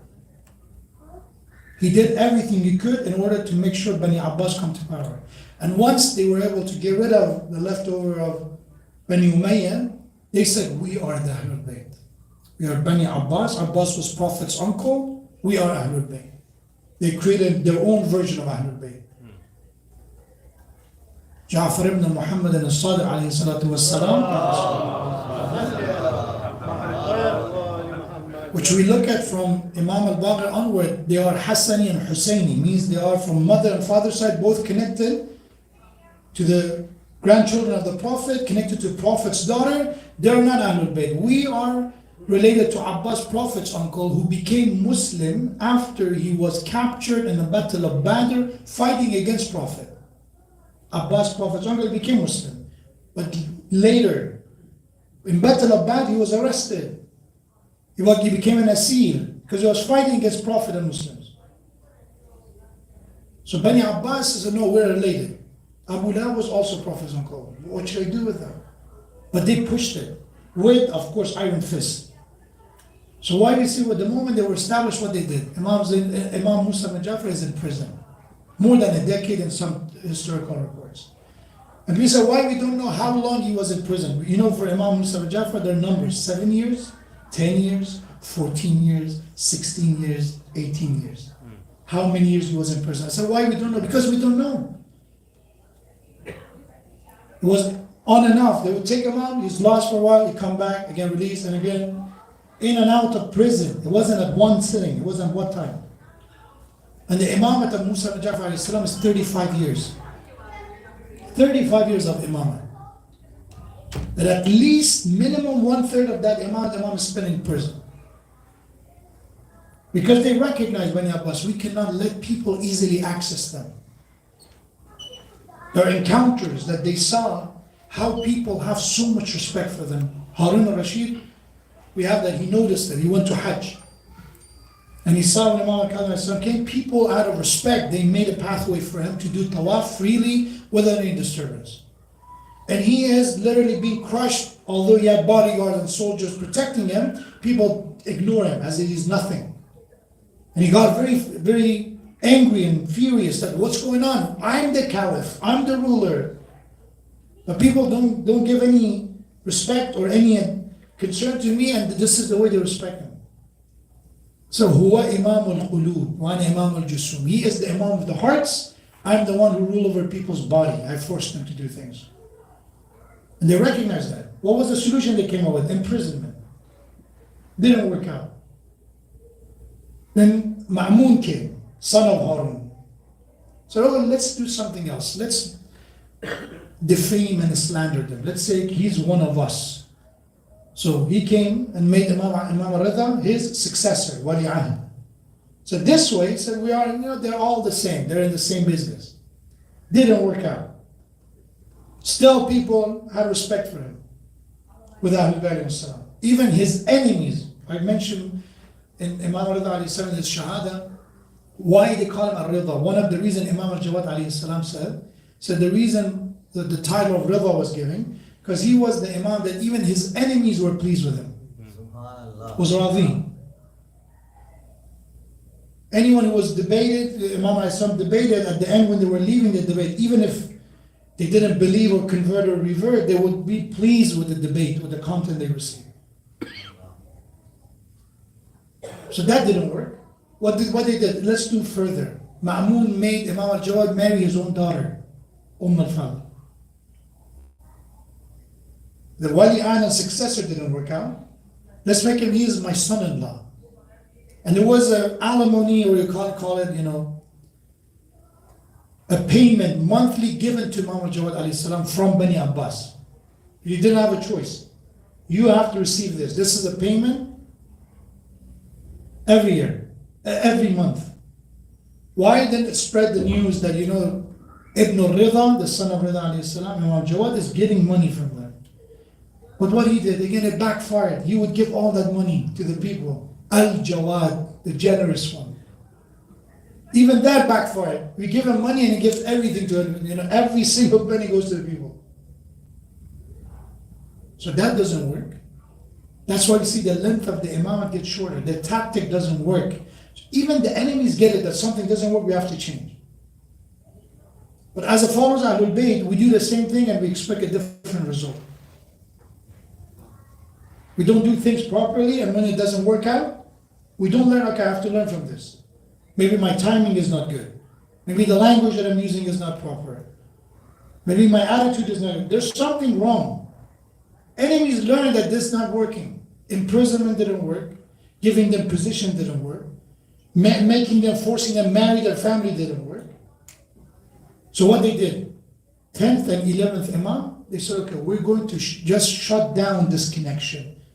Imam al-Hadi and Imam al-Askari, they were forcing to move to a military compound, Askar. So Askari is not just the title of our 11th Imam, it's Askariyain, the two that who lived in a military compound in Samara. Imam al-Hadi and Imam al-Askari, both of them. If you put them in prison, people love them more. If you give them position, they use that position to expose us. If we make them part of the family, it doesn't work. So what's the solution? Let's make it under house arrest. But it's not in their own house. Don't let them be in Medina. Bring them somewhere that they're isolated. And even then, they were looking for a way to just get rid of them. That's why the length of every Imam's life, Imamate gets shorter. Imam Musa al-Ja'far, 35 years. Imam al-Rida, 20 years, Imamate length. Imam al-Jawad, 17 years. Imam al-Hadi, 12 years. Imam al-Askari, 6 years. It gets shorter and shorter because they understand this is, no matter what we do, if you leave them, they find some way to connect to people. And people feel that they are more worthy than us in being in power. That's why slander and ghaiba is that dangerous, right? Because what ghaiba and slander does is that you don't want people to see that there's a better option out there. Because the moment you see better, if you like it or not, people compare, right?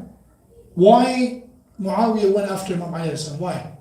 Why he was in Sham, right? He was all the way in Sham, and Ali was in Kufa and the rest of the Muslim land at the time. Why curse Ali? Because you would hear it once in a while, somebody come. We have a woman came to Muawiyah to complain about some of the governors of Muawiyah. And he got upset. You, a woman, you dare come to me, Khalifatul Muslimin, the one in charge, and complain about my governor? The audacity, how dare you? And then she said, because I remember when Ali was in power, I went to him. He was doing salat, and when he came out of the masjid, I talked to him. And the moment I said what his governor did, he cried. So, Ya Allah, forgive me, I didn't know. And he quickly sent a messenger to verify, and when it was proven that his governor made a mistake and it was unjust, he removed his governor. Sudayya Hamdani was the name of that woman. And then she said in front of all the people around Muawiyah, said, may Allah have mercy on the soul of the man, referring to Imam Ali alayhi salam, that when he died, justice was buried with him. So when you have him, he's always compared to Ali. Oh, you think you are very good, you think you created this kingdom for the Muslims, you're so good and great, as some people tried, the historian, they tried to glorify him. But Muawiyah was sharp, he was smart, he was a politician, he was this, and They try to make big deal out of him. The moment you put Ali next to him, he becomes nothing. Subhanallah, subhanallah. नाराय Hydari और मोहम्मद वाले मोहम्मद बुलंदतर सलावत. So what was the solution he came up with? Let's ban his name. I can't do much. I cannot be like him. I can't even come close to him. So the only choice I have, let's ban his name. You don't have the right to name your child Ali. Otherwise you'll be punished. On the minbar, curse Ali. On the Jum'ah, curse Ali. Go against him. To the point that we know that for 60 to 70 years, the name of Ali alayhi salam was cursed on the minbar of the Prophet. That awwal al-qawmi Islam, the first who believe in the same messenger, on his minbar, the same man, the oldest companion of the Prophet, the longest, when it comes to from the one who first stood by his side, he was cursed. And nobody cared. The sanctity of Sahaba suddenly become irrelevant. Now as Ali is a Sahaba, we find a double standard there, it's okay. If anybody else go against Sahaba, you become a kafir. But if Muawiyah go against the Sahaba of the Prophet Ali, it's okay. If they did ijtihad or some justification. History makes sense. When you read pieces, that's necessary, details, and then you look at it holistically. Allah said, look, this is what it was. وَعَدَ اللَّهُ الَّذِينَ آمَنُوا. Allah made a promise to the believers and those who do righteous deed that the successors of this earth will be mu'mineen. Not the Muawiyahs, not the Bani Abbas, not the, the kings and the queens of our era. This is a promise of Allah. And then Allah said, you know what they will do once they become in charge and once they have the authority? لَيُمَكِّنَنَّ لَهُمْ دِينَهُمُ الَّذِي ارْتَضَىٰ. So Allah will, through these believers who are in charge, Allah will enable people, make it possible for people to practice the religion that Allah is pleased with. Irtida, rida, irtida, all of them come from please, satisfaction. Allah said, when that government, we believe this is Al-Mahdi, not only us, Ibn Kathir is Ahlul Sunnah Mufassir, is Tafakkur, is Salafi. It's not in any shape and form Shia, pro-Shia, and anti-Shia. But when it comes to this ayah, so this ayah is about Al-Mahdi. Ajjalallahu ta'ala farajah. So this promise of Allah that mu'mineen will be in charge is about the coming of Mahdi. So even they don't deny this. And Allah subhanahu wa ta'ala said when He will come, He will let people practice religion the way Allah wants, not the way Allah chooses. And we believe which way of religion Allah wants us and is pleased with. اليوم أكملت لكم وأتممت عليكم نعمتي. As a Shia, you should know this part, right? What is the next part? وَرَضِيتُ لَكُمُ الْإِسْلَامِ دين. I am radhi with this deen now, Allah said. The deen that Ali is in, the successorship, the imamate. So radhitu irtida. These are the tafsir of Quran bil Quran. You can use commentary of Quran with the use of Quran. One ayah in Surah Ma'idah, one ayah in Surah Nur. Allah said when Mahdi will come, people will be enabled, make it possible for them to practice their deen in the way Allah is pleased with. The way of Allah is pleased with, Allah said in Ghadir, that's the way. Now I am radhitu lakum al-Islam. I chose, I selected, I'm pleased with this religion, with this Islam. And then Allah said, what we'll do? وَلَيُبَدِّلَنَّهُمْ مِنْ بَعْدِ خَوْفِهِمْ أَمْنًا. Their fear will transform to safety. If you're a Shia and you're scared of being a Shia, many places still is a concern. Not everybody have this blessing to have Eid al-Zahra and celebrations. Allah said, once He comes to power, people have that safety after the fear. This is a promise of Allah. So this ayah on Eid al-Zahra, remember, this is a promise of Allah. All Muslims believe this is about Al-Mahdi. And tonight we celebrate the beginning of his imamah. But one thing I want to inshallah wrap up with is that there is an issue when it comes to knowledge.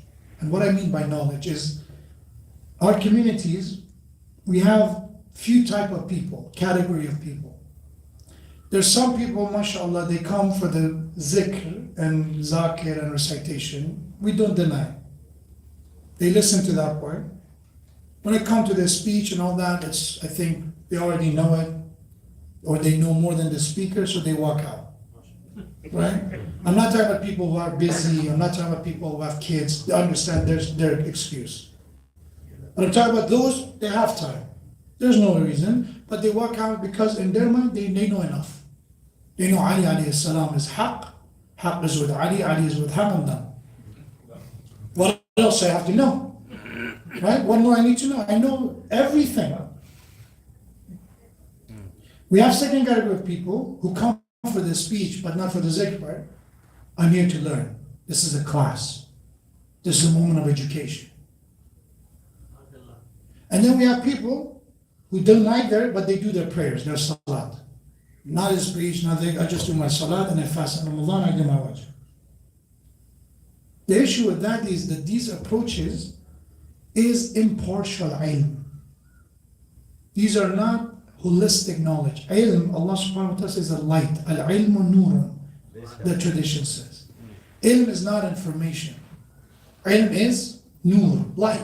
Meaning, ilms give you power to figure out how to live. That's ilm. That's not information. Right? It teaches us how to get rid of confusion, being undecisive, being lost. Ilm give us the opposite. Ilm help us to find the way, have a purpose, know where we're going. This is ilm, not data, not information. So the tradition of the Prophet is a completion of the ayah. So alhamdulillah, we have the Quran. Let's do Itrati Ahl Bayti. This is a hadith narrated in the book Al-Kafi, narrated from Imam Musa ibn Ja'far alayhi salam. And Imam Musa ibn Ja'far narrated it from his great-grandfather, the Prophet. So Imam is narrating a hadith from his father, all the way, the chain of narration goes to Prophet. So what is this hadith that Musa ibn Ja'far alayhi salam narrates? Imam alayhi salam says that one day Prophet of Allah came to the masjid. So دخل رسول الله صلى الله عليه وسلم, and this is by the way in the book Al-Kafi, volume 1, page 32. Prophet entered the masjid. فَإِذَا جَمَاعَةٌ قَدْ أَطَافُوا بِرَجُلٍ. Prophet saw that there is a man, that people are around him. They gathered around someone in the masjid, in the mosque. فَقَالَ مَا هَذَا. Prophet asked a question, who is this man? Who is he? فَقِيلَ عَلَّامَةٌ. They responded to Prophet that he is a scholar. He's an extremely knowledgeable person. Allama. Alim is knowledgeable. Allama, as alhamdulillah, I've seen the title Allama for some of the speakers. Allama means the one who is an expert of that field and also is extremely knowledgeable. Allama. Qala wa man allama. Prophet asked a question. He didn't know. This is also learned from the tone, the attitude of the Prophet. Prophet didn't say, oh, he's not an allama, he's just, he is a fake one, or he's a shrewd one. No, he said, okay, وَمَا الْعَلَّامَ. What is, in your understanding, who is an allama? Who is a scholar? Who is extremely knowledgeable? قَالُوا أَعْلَمُ النَّاسِ بِأَنْصَابِ الْعَرَبِ. They answered, in our opinion, O Messenger of God, a scholar is someone who knows the lineage of the Arab. Ansab means, the family trees, right? The father, and this is from this tribe, and from this city, and from that tree. The lineage. وَوَقَاعِهَا. He knows the history of Arab as well. وَأَيَّامَ الْجَاهِلِيَّةِ. He knows the days of the ignorance era, means our past.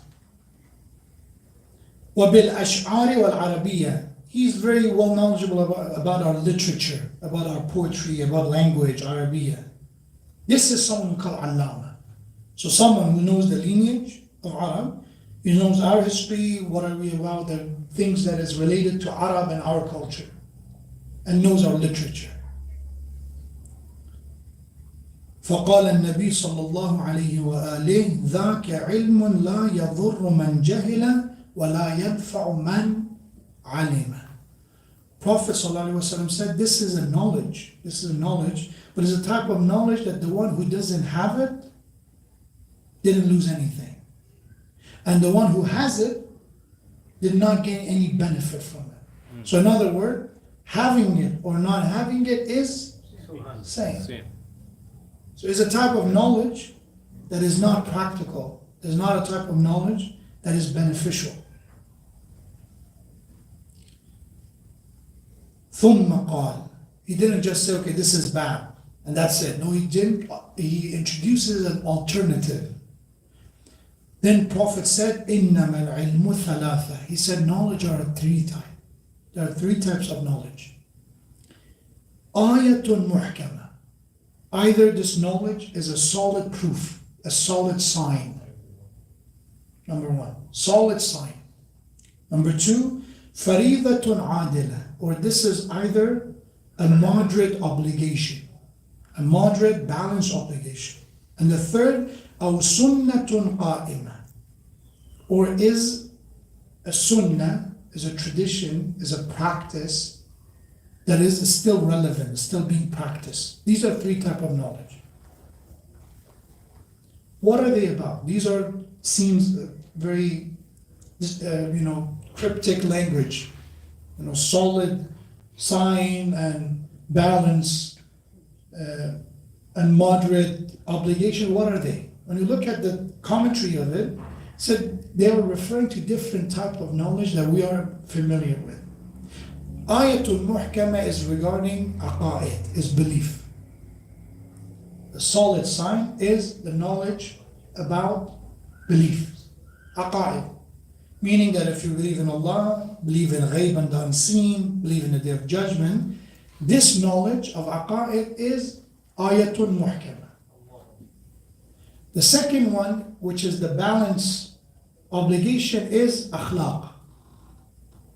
The balance and moderate obligation is about our behavior and our actions in regard of akhlaq and manners. Why I call it balance, I come to that in a second. And the third one, the tradition that is still relevant, is ahkam. The rules, how to pray and fasting and how to do hajj, the rulings. So belief, akhlaq, ethics, and ahkam, the rules. These are the three types of knowledge Prophet said. And they're essential because, again, we're not talking about physics here. We're not talking about medicine, because there are things that people study themselves and they figure it out. Allah said, I give you eyes, I give you intellect, I give you mind, go figure it out. Go, in some shape and form, analyze the reality, observe it, and figure it out. There's this theory even among the scientists, that early scientists, the reason they went and started studying nature was because they believed in God. And they believed God created a very precise and ordered universe. And they said we have to go figure out those details. If you don't believe in that, majority of them, the reason they went with it is based on that. When they say, okay, there are laws that God defined, we call, for example, the laws of gravity, right? Or all the other details that we figured out. We didn't invent them, we just discovered them. They were precise, and all we did, they exist. This is how universe works. And most of it was based on observation. Connecting the laws, this is it, this is how it makes sense. It's not that they invented it. We need necessarily Allah subhanahu wa ta'ala taking our hands, okay, let's go and study this animal or this, the anatomy of the body and all that, because we can do it ourselves. Allah said, observe. I always say, look at the Quran. Quran encourages. يَتَفَكَّرُونَ فِي خَلْقِ السَّمَوَاتِ وَالْأَرْضِ. Right? They reflect on the creation of the heavens and earth, and then Allah said, watch, observe. أَفَلَا يَنْظُرُونَ إِلَى الْإِبِلِ كَيْفَ خُلِقَتْ. Look at the camels, how we created. Look at the mountains. Look at all the beauties around you. You can figure things out. That's it. But when it comes to divine, Allah said, let me give you details. Deen, or you cannot go figure out how to pray on yourself, on your own term. You will never figure out. When it comes to beliefs, when it comes to ethics, you will have so many disagreements, you will not come to one understanding. That's why divine knowledge is necessary. The solid proof and the solid sign is ahkam, is aqa'id, is the belief. It means that we need to reflect and make sure that our belief in Allah, in usul, in the foundations of our religion is solid. It cannot be shaky. I can say, maybe there is a God, like agnostics. There is something. No, ayatun muhkama. The knowledge is that you have to pass that stage of being, somebody who's an agnostic. There is something. There is some power in it. No, be very specific. Who's the one who brought us here? What's the point? It was an accident. He did us a favor. We did him a favor. What is going on? It has to be solid. Is there a life after death? Is there reincarnation? Are you coming back here? Hell is here? Is there another hell? What's going on? You need that knowledge because it makes a big difference. But it has to be solid. You can reflect, you can think, can ask questions, you can intellectually, as much as you want, try to ponder until you figure out, become solid enough that you believe. Aqidah. And we have some people came to Prophet, after Prophet went back to Mecca, after the Fath Mecca. They were mushrik. They said, Ya Rasulullah, we need more time to study Islam. We cannot believe, we cannot say Shahada. Still we have questions. The Prophet said, go, you have time. How much time? 6 months, a year, go. Go research and then come back. Any question, come back to me. And Aqidah is there. You believe in it or not? The second one, the balance obligation is akhlaq. Why is balance? Because ulama, the scholars of akhlaq, they say, akhlaq is always about the balance between two extremes. Between two extremes. For example, when it comes to one of the qualities of akhlaq is truthfulness, right? So there is one extreme of truthfulness, for example, which is not akhlaq and in technicalities. It's more of obligations of the ahkam that we have. But let's say something like, for example, being respectful, being kind. Let's go with that example. That's part of the akhlaq, right?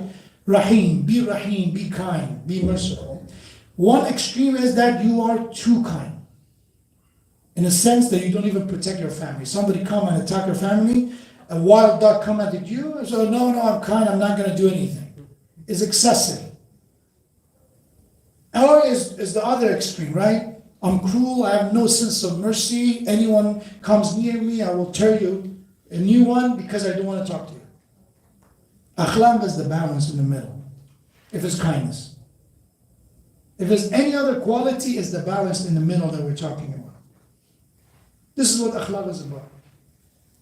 Generosity is part of the akhlaq. Doing too much becomes israf, being wasteful. Not doing too much has become bukhl and being stingy. Balance is the akhlaq that we're looking for, is generosity. So the knowledge that we need to acquire is the balanced akhlaq. And we're in need of that, Prophet said as well. And the third and final was ahkam, the rules. We need to know how to pray, how to fast, how to do tawaf. The rituals that we have, the obligations that comes in the form of ahkam, the laws and legislations. And we're in need of all three of them. They are connected to one another, none without another. But we should know each of them have their own unique things. Aqa'id, we can ask question, why? Why there's a God? Why should I believe in it? What's the point of it? Is there a life after death? Why do we believe in it? Imamat, why we believe in imamat? These are usul. You can ask why. And you should get to the answer to the bottom of it. But when it comes to ahkam, the why is not relevant anymore. Because once I figure out there is a God, and I figure out there is a prophet of God, and there is an imam who come after him, and they teach me how to build my ma'ad and hereafter, then I listen, what do they say? This is taslim, I surrender. I submit. Subhanallah, subhanallah. In our ahkam, we do not have philosophy for every amal. We do not know. You know, one beauty of I've seen a lot of people say is that they don't know. And nobody questioned them. I said, remember the COVID time? You remember the one was basically the most prominent from the government perspective, you know, the outspoken, you know, the spokesman when it comes to the health department, right? Dr. I don't want to, promote him. Dr. F, right? He would come and he said, okay, what's going on? There were so many questions. And what was his answer? In so many cases, when this is going to end? We do not know. How did it came, what's the origin? There are some, theories we do not know. Is it 6 liters really going to help or we need more? Yeah, there are studies that shows, but we really don't know. There's not enough data. What is the efficacy of the vaccine? It's been some studies shows this and this, but we don't know. And they're okay with it. Because they know is that their knowledge has a limitation. An astrophysicist or the atheist, they said, I'm proud to say I do not know. And when I got my PhD in astrophysics, it became clear to me that I am more ignorant than I thought I was. It's not because I got a PhD, I think I know more now. It became clear to me that I don't know anything. And compared with what I know, I don't know a lot. When it comes to ahkam of deen, when you ask me, Shaikh, why Salatul Subh is 2 rakah? My answer to you is, we do not know. So, we do not know. And it's the same questions of many ahkam. Some of them, we have, alhamdulillah, ma'asumin, give us a glimpse of it, right? Why, for example, this is haram? Why gambling is haram? Why khamr and intoxication is haram? Quran give us some reasoning behind it. But not every amal, not every action. And that's okay. That's not being ignorant. Because the approach is the wrong approach. Sometimes I've heard parents say, teach their children. Islam says don't follow religion blindly. I agree in the usul. And I talked about it myself as well. We don't want people to follow deen blindly. They should know why they believe in God, why they believe in Prophet, why this Prophet is specifically. These are the questions they can ask. But once we have answer to this question in the details, this promise is a false promise. My son, do something that you know what. No, we don't know so many things. And the reality is there's so much to our existence. They call, we don't know causation, we know. In most cases, what do we know? If it's not causation? What is it? Anybody knows? The other term, not causation. Correlation. Meaning, we don't know if this caused it or not, but we know this happened and that happened. For example, they make a joke always about correlation. They say that one correlation is that whenever the number of ice cream, the sale of ice cream start to rise, the number of crime also start to rise. It doesn't mean they cause each other. But we just know they're happening. There's so much unknown. In majority of the studies, the reason they're being discredited by other scholars, by other scientists, is because they did this assumption that there's a causation between two things, which is not. They cannot establish causation. Meaning we don't know so much in dunya. And now you want me to tell you why gold for men is haram? I don't know. Is it because it affects my body? I don't know. Maybe. It does something to our soul? Probably. That's why Allah said it. Allah said, you believe in my book, you believe in my prophet, it tells you it's haram, stay away from it. It becomes clear to you, that's it. There's not much. Only if you prove it to me that gold has some harm for me, then the answer to that is we do not know. And that is okay. Because the world we live in is filled with unknown. So many sicknesses that comes we don't know, right? Earlier I said go in California, which food chain you can go that specific problem is not stated, that the food or material or things that are served in this facility may cause cancer. Anywhere pretty much. But can you go and sue them that they could cause me cancer or not? They don't know. It may be. A human being goes to doctor, right? We put a lot of pressure, all due respect to doctors, may Allah inshallah give you more tawfiq. Is the one thing said, they need to do tests. And one thing that all the uncles, they say is, these doctors want to make money from insurance, right? They make us go do this, and that test. Is because they saw that I have a good insurance. And you figure out all they have is medical at the end of the day. I don't know, but... And I tell them that sometimes, there are of course exceptions, but in most cases, doctor doesn't know. The only way they can know is if they run tests. If they run tests, they know. Is this back pain or this shoulder? It could be this, in most cases this, but it could be something else. The unknown is there. But one thing Allah said, if you follow your deen, I'm telling you, wake up for Fajr. 2 rakat salah, do wudu that way that I'm telling you. One thing I promise you, أَلَا بِذِكْرِ اللَّهِ تَطْمَئِنُّ الْقُلُوبِ. That's what I guarantee you. Follow your deen, follow it right, practice it. I give you tranquility. I give you peace of heart. Your soul will be at peace. Sometimes we exercise, we eat healthy, we do everything. There's mental health factor there, I'm not denying it, but sometimes there's something wrong.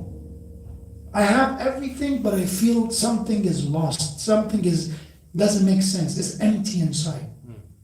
What is that? Go talk to a therapist and do this. But what they can do is ultimately ask us question. Why you really feel like that? Is it trauma? Is it this? The unknown is so much. But one promise of Allah is if you go and have this ilm of aqa'id, ilm of akhlaq, and you have ilm of ahkam, you follow all three of them, then you are going toward becoming a better human being, insan kamil. That's the direction. You will be a balanced human being. But Muhammad wa ale Muhammad salawat.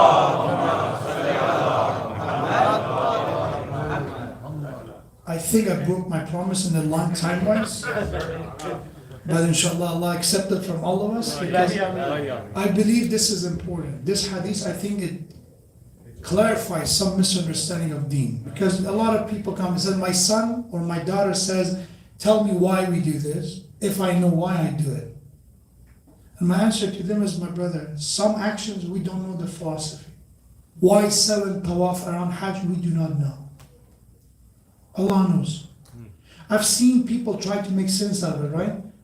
Or the reason we do to our Qibla, there is the magnetic north, and they tried. That's not the case. Some of them, unfortunately, are not true.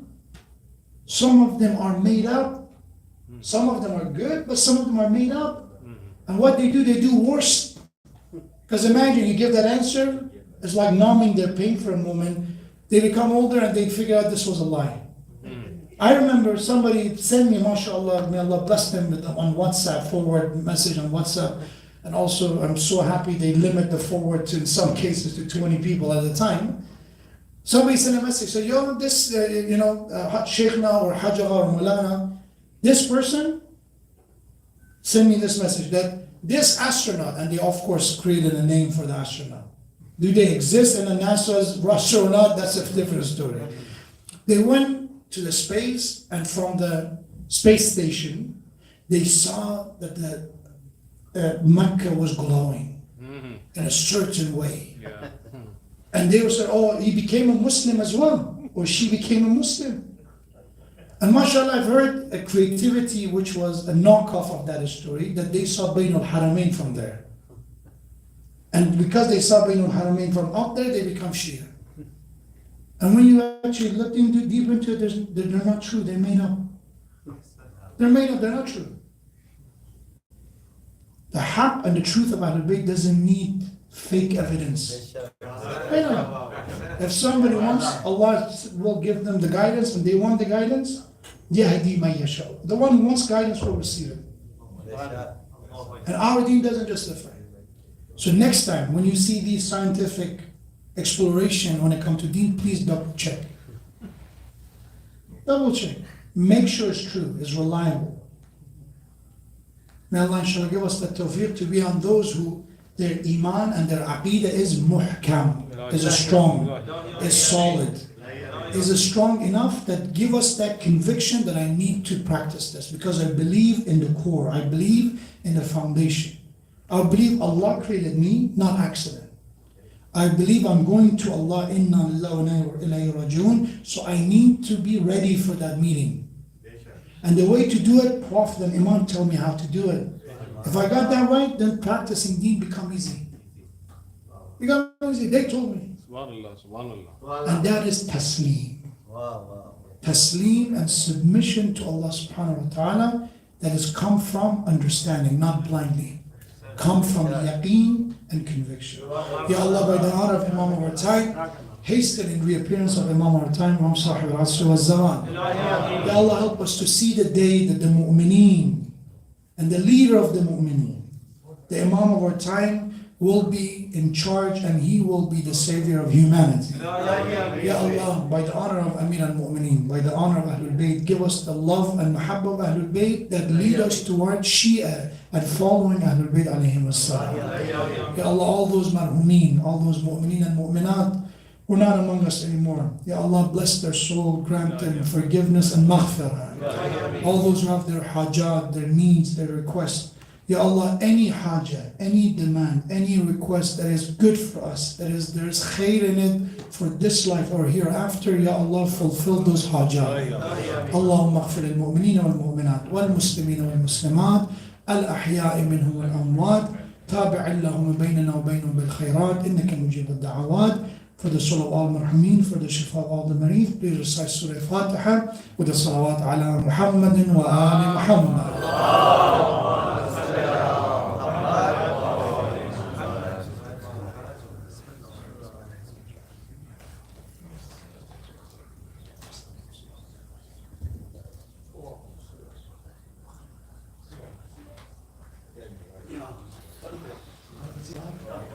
إن شاء الله we finish with the salam and ziyarah. وعجل اللهم في fridge مولانا صاحب العصر والزمان. السلام عليك يا رسول الله يا نبي الله يا خير خلق الله يا خاتم النبيين. السلام عليك يا أمير المؤمنين ويا إمام المتقين علي بن أبي طالب. السلام عليك يا فاطمة الزهراء سيدة نساء العالمين. السلام عليكم أيها الحسن والحسين سبطي نبي الرحمة وسيدي شباب أهل الجنة أجمعين. السلام على أئمة المسلمين علي بن الحسين زين العابدين ومحمد بن علي الباقر وجعفر بن محمد الصادق وموسى بن جعفر الكاظم وعلي بن موسى الرضا ومحمد بن علي التقي الجواد وعلي بن محمد الهادي النقي وعلى حسن بن علي العسكري الزكي. السلام عليك يا صاحب الزمان يا خليفة الرحمن يا إمام الإنس والجان يا أبا صالح المهدي. عجل الله تعالى فرجك وسهل الله تعالى مخرجك وظهورك. السلام عليكم يا أهل بيت النبوة ورحمة الله وبركاته. بسم الله الرحمن الرحيم.